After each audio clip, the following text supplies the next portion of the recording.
Well, thank you very much, ladies and gentlemen. You can see the title of my talk already on the screen, so let me begin. The reemergence of the three Baltic states of Estonia, Latvia, and Lithuania after more than 50 years of Soviet, then Nazi, and then again Soviet occupation from 1940 to 1991 is one of the more remarkable stories of the 20th century.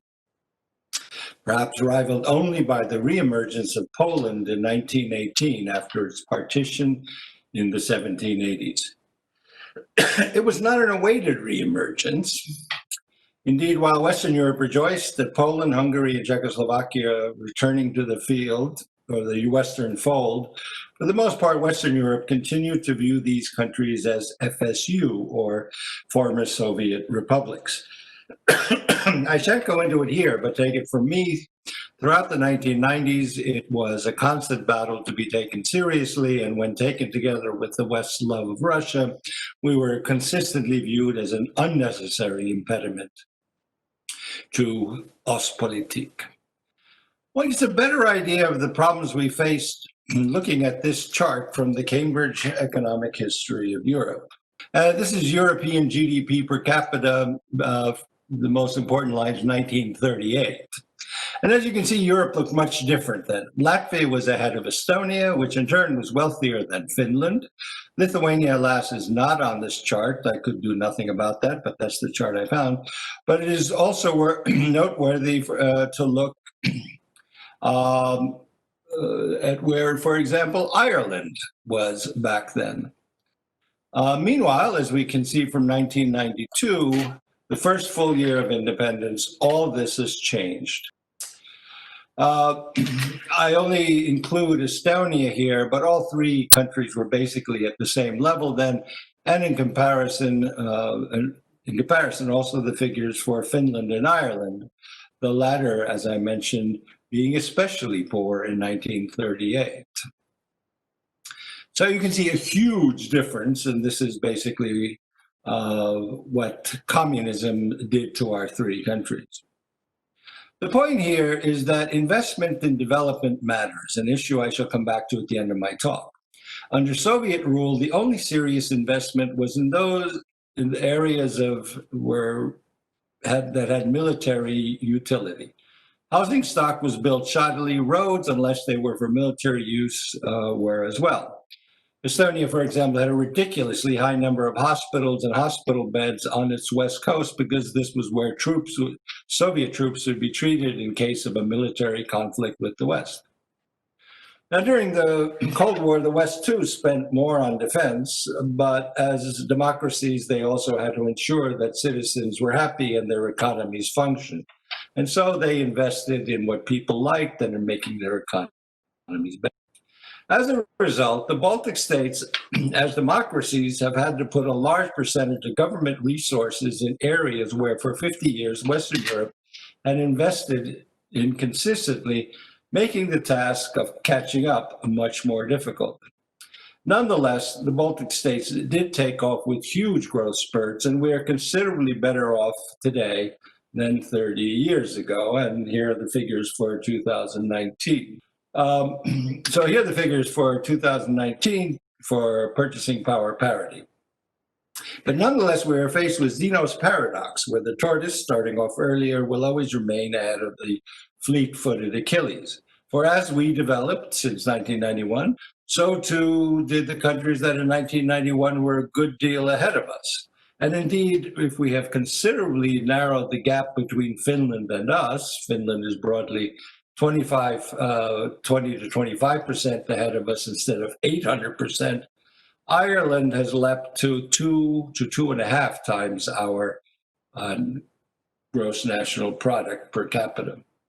You can also see we have been catching up, narrowing the gap between us and those far ahead of us 30 years ago and doing rather well, and better even, I didn't bring the comparison, but even some so-called old EU members, such as Portugal and Greece, and we are more or less the same as Poland, Hungary, and Slovakia, that also all started out ahead of us because of both the kind of rule they had and also the 2-year head start. So how do we do this? Well, for one, we worked hard and pushed through tougher reforms than other countries, especially when it came to privatization. Secondly, we were less corrupt. In the 2019 Transparency International Corruption Perception List, Estonia has a better score than any post-communist country and is better than France and the United States, though I'm not sure if these days that's even a big accomplishment. Another factor is use of new technology, and this is really close to my heart. For me personally, despairing in 1993 about our poverty and how far behind we were, I had my eureka moment with something called Mosaic. Mosaic was the first web browser. It came out in 1993, 4 short years after Sir Tim Berners-Lee had invented the hypertext transfer protocol, or the HTTP that you see on the internet whenever you use it. The problem with the internet was that before Mosaic, was that there was no easy way for an ordinary person to use it. Mosaic solved that. Funny to think, though, that back then you had to go to a store, buy it, and then upload a bunch of floppy disks to use it. The eureka moment, though, was that in this area, we were all equal. Rich and poor countries, big infrastructure countries, backward ones like the Baltic states were back then.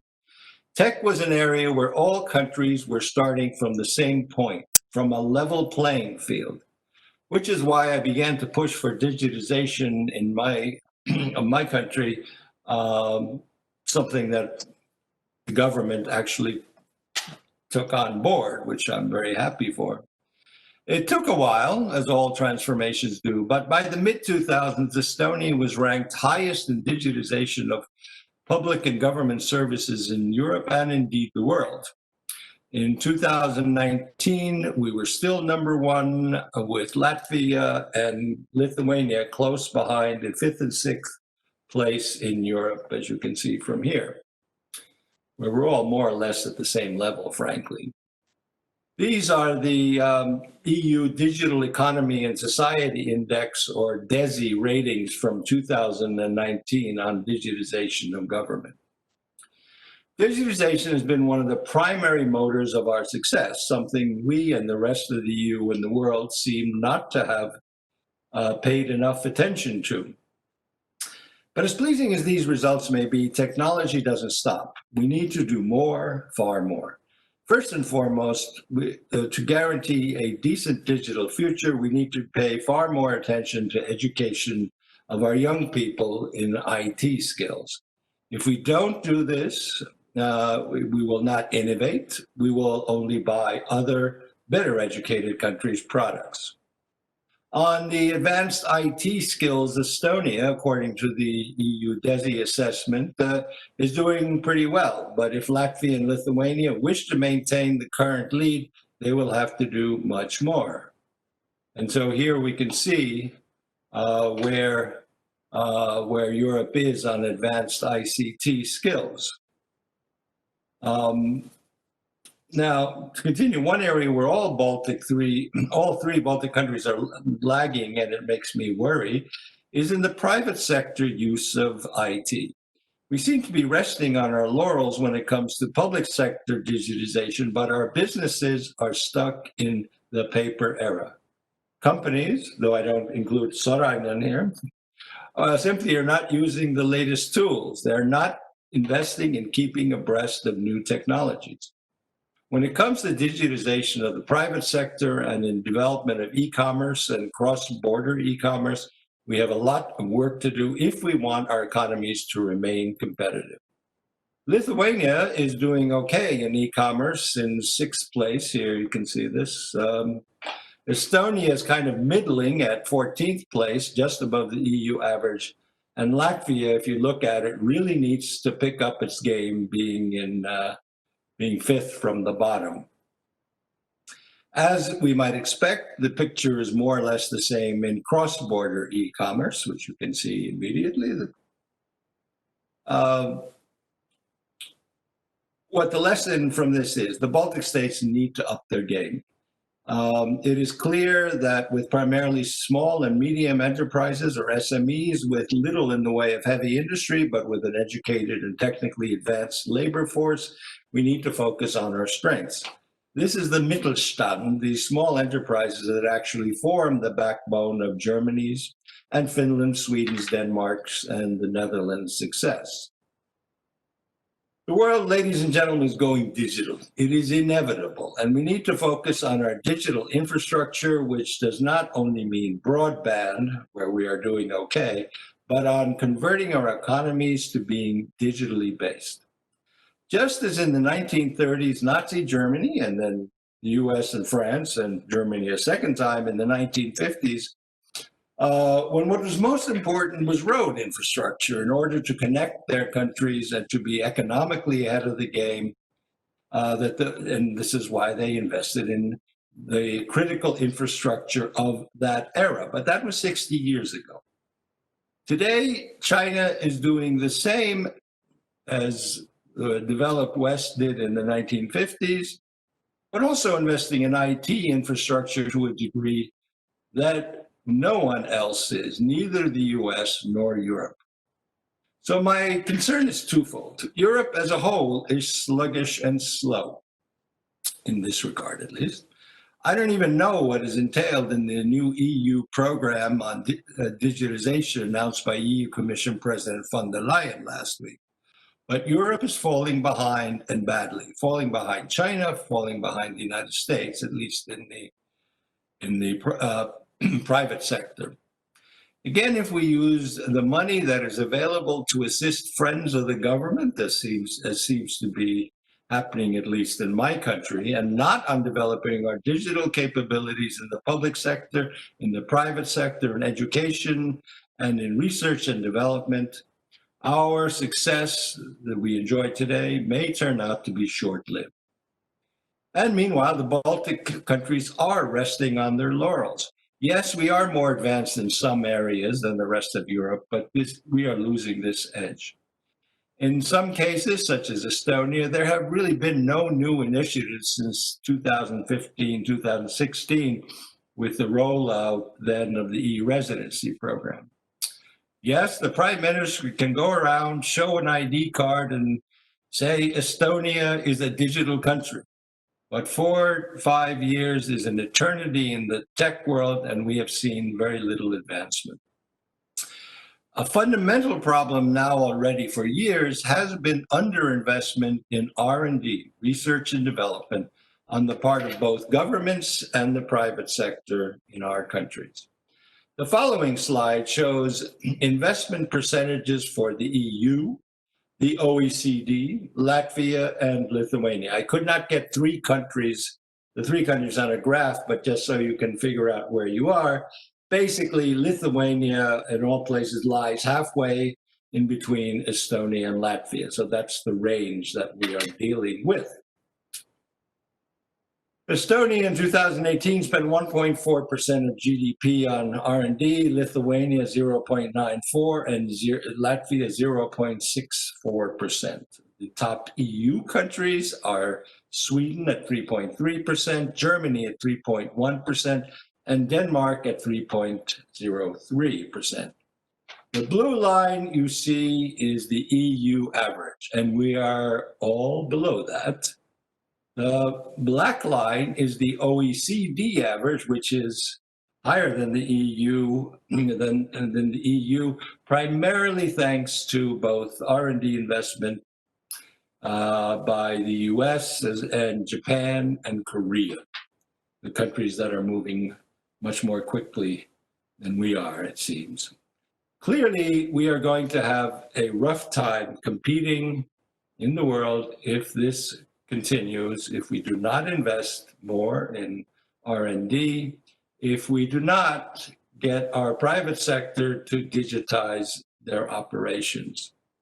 And clearly, this is one of the biggest problems that I think we face, that our businesses are perfectly happy to live in digital countries, but they don't seem to take the same advice for their own companies and continue to operate in ways that were good 10 years ago, and they continue not to invest in new technologies or to keep abreast of new technologies that would make their businesses far more efficient and productive.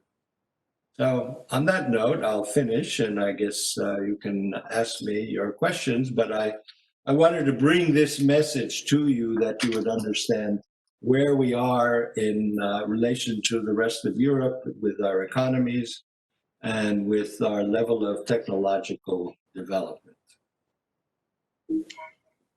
Thank you, Mr. Ilves. It was very inspiring and insightful presentation, I would say.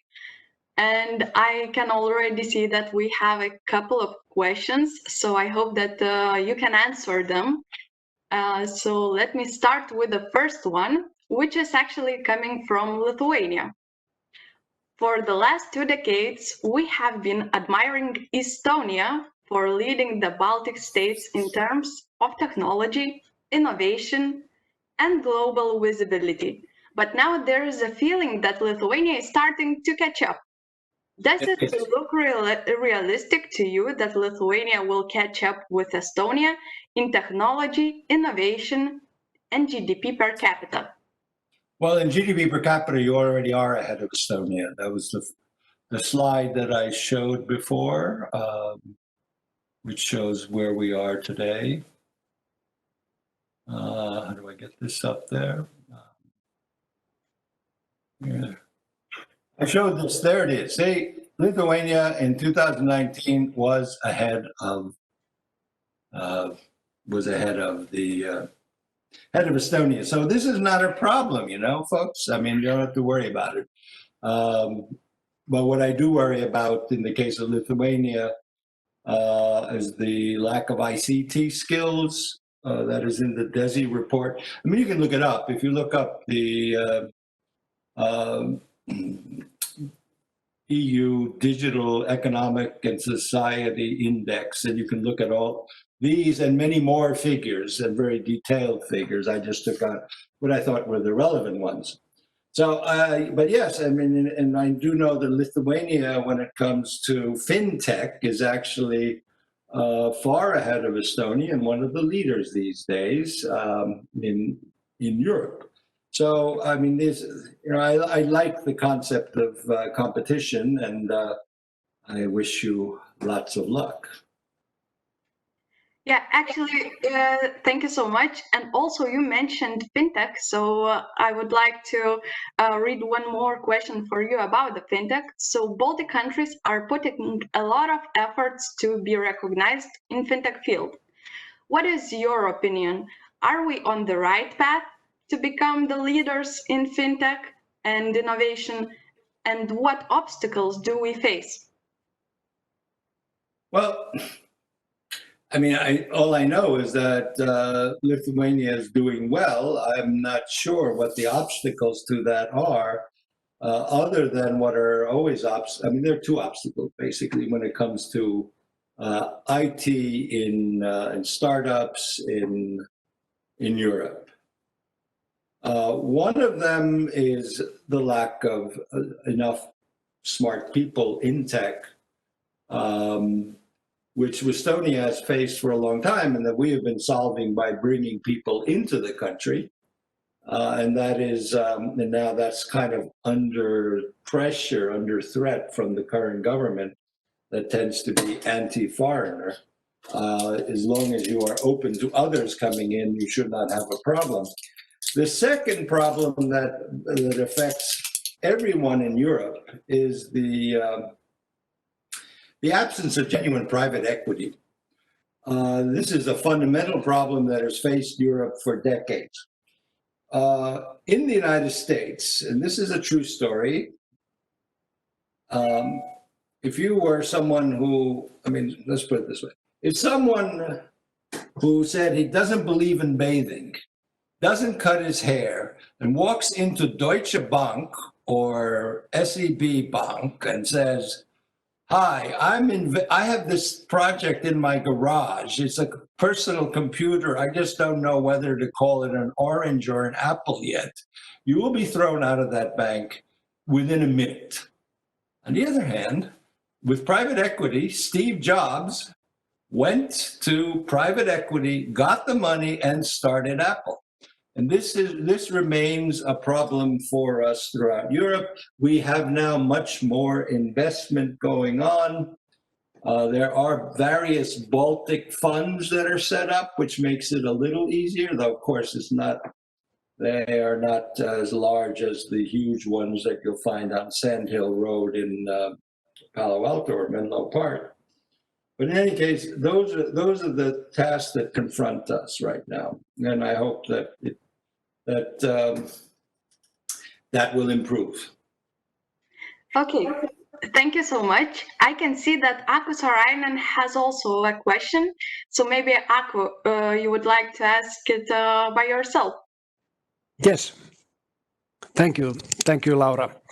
Mr. President, you touched the topic already a little bit, topic of my question.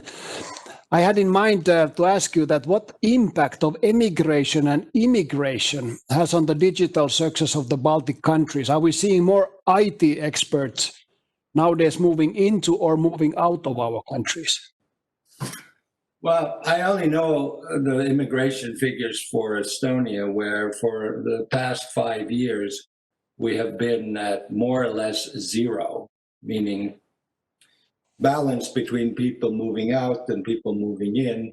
And with the burgeoning tech scene that we have here, we have lots and lots of people from abroad that have moved to Estonia in the past 10 years. We have, so, I mean, that part is okay. The immigration, at least in my country, is largely for less skilled workers than it is. So it's certainly kind of a special case. I mean, from here, they go to Finland. From Latvia and Lithuania, they went largely to the UK and Ireland. But if you go to Finland, you're always kind of close by, and that has made that a little bit easier for people to come back.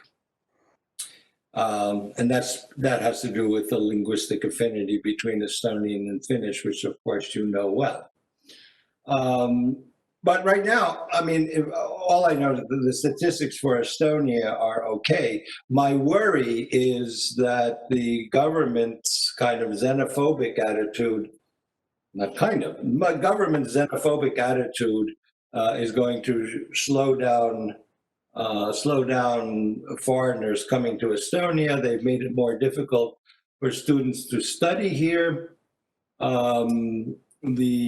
I thought I was utterly appalled by the statement of the foreign minister that regarding Belarus, which is that we'll take their companies, but we don't want the people, which was really, to my mind, disgusting. But it got even more disgusting when the Minister of the Interior and the Ministry of Finance on their radio program on Sunday said, we don't even want their companies. I mean, this has to do with kind of the agrarian mindset of the current government, which kind of thinks that the 19th century was a lot better than the 21st. Thank you so much for the answer. And I have actually a very interesting political question. What impact on the Baltic states do you see if Trump is re-elected or if Biden is elected? Well, I mean, the primary worry that we have with a Trump re-election is that he will pull out of NATO, which will completely disrupt the security architecture that we've had in Europe since 1949. And he's repeated, now we know now that he's repeatedly wanted to leave NATO. He just has not done it yet. That has been restrained. I think that a Biden administration will be far, far more friendly toward the United States than what we've seen. Joe Biden really was Barack Obama's point man on Europe. I mean, Barack Obama didn't do that much in Europe, but he was constantly sending Joe Biden here. So during my time, the three Baltic presidents were always meeting with Joe Biden almost on a regular basis. So I think that will be dramatically different. And of course, the kind of confrontational unilateralist approach of Donald Trump will change as well all over the place, where in fact you'll see the US administration reaching out to work together on a multilateral basis on the whole host of issues, from the COVID problem, where the US is basically pulled out of the WHO, on the climate problem, where the Trump administration pulled out of the Paris Climate Agreement, and of course, most importantly, on security, where the US now, realizes that both with Russia and with China, you really need all the friends you can get. Thank you so much, Mr. Ilves. It was really a pleasure to have you here and to hear your presentation.